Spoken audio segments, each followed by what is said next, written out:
Hey everyone, this is Caly.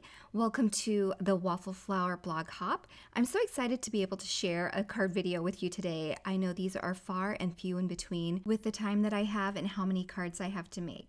But I was so excited with these products and I knew the cards were going to be super quick, so I decided to film what I was making. So we have the oversized fruit dies and the oversized fruit stencils, and I am going to combine both of these on both of my cards just to make it a little bit more fun and interesting, as well as change up the textures on the paper so that it's not all one layer or all die cut. Obviously, you can use only the stencil or only the die set for your cards. I just thought it would be fun to combine the two for the two cards that I'm making today. And to do so, I'm going to use one of the grip mats that I received from Waffle Flower. I have used this before and I think it's a great tool for holding your cardstock while you're ink blending or playing with other mixed media. As mentioned, my cards are going to be super simple today. I'm going to be ink blending two backgrounds.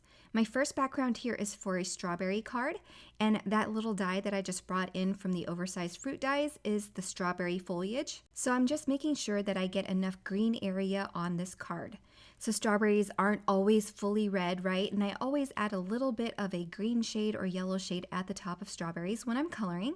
So I'm trying to achieve that same look. I used a watermelon color for that second portion to blend up into that green area, and then I used cherry ink to add a more darker saturated color at the bottom. So you'll see that nice gradient going up, and it's just a very soft hand. Now to clean this grip mat, it's super easy, just a little bit of water, and I could have left it on the grip mat, but I was gonna use some stencil paste, and I know that will clean off just as well. I just didn't wanna mess with it, so I put it on my glass mat instead, and I'm just gonna smooth on some of this gold texture paste for the seeds of my strawberry card. And as you can see, I don't even get outside the line, so I don't know what I was worried about. I am mess adverse, and so I try to do anything I can to not make a mess. So I'll peel that away and I'll set this panel aside so it can dry. Then I'll work on the strawberry top. So I have this die and I'm going to die cut it with green cardstock for the top. And then I'll set it back onto my grip mat in order to ink blend it with some additional green ink to give it some shading. And since that paste is going to need a little bit more time, I'm going to set this piece aside so that I can wait to complete that card when that paste is dry. So I'll start working on my second card and I'm going to ink blend the background for my watermelon card. So this time it's going to be the opposite blending. I'm going to blend from the top down, and I'm just using the watermelon and cherry inks to blend into the white. I knew that I wasn't going to use the entire panel, so I didn't ink blend all the way down. All right. So now everything is dry. I'm going to go ahead and clip off the excess on the strawberry hull. And before adding this to my card, I really wanted to trim down my card so that I can get a nice border for my card bases. I cut both panels down 1/4 of an inch all the way around, and I'm using some low profile 3D foam adhesive to attach the strawberry foliage. And then I'll finish off that background by trimming off the excess foliage that's hanging off. Then for my watermelon card, I used the oversized fruit dies to die cut a rind for the watermelon. I also die cut it with white so that I can stack and layer them so that you can kind of see the white of the fruit as well. To cut the shape of the watermelon, I'm just going to trace the bottom of that rind with a pencil, and I'll use my scissors to cut the round of that watermelon shape at the bottom of this panel.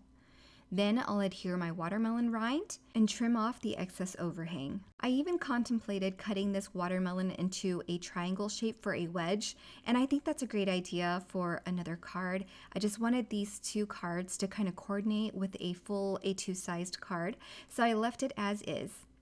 So as you can see, for the seeds, I used the die cut as well, and I die cut a bunch of little watermelon seeds using some black cardstock and adhered them all over the background of my watermelon. And now we're working on the sentiment.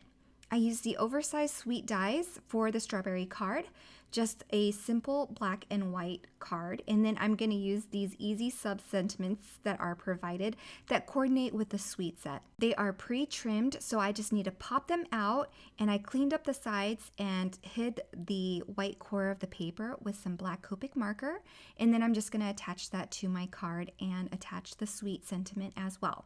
For the sentiment on the watermelon card, I decided to stamp the word sweet from the oversized sweet stamp set, and then used a sentiment strip from the sub-sentiments as well. I chose the sub-sentiment that says, "Have a sweet day," and what I'll do is use my guillotine trimmer to cut out the word sweet so that I can break up the words to coordinate with the sweet word that I stamped on the watermelon card. And then I'll adhere that with some foam adhesive as well. Make sure that everything is lined up before I press down using a T-ruler. And that completes my 2 fruit cards. I hope you enjoyed these quick projects. Thank you so much for stopping by. If you're interested in any of the products that I use, be sure to check out the links below. There is a coordinating blog post that you can check out as well. Have a wonderful day, everyone. Bye.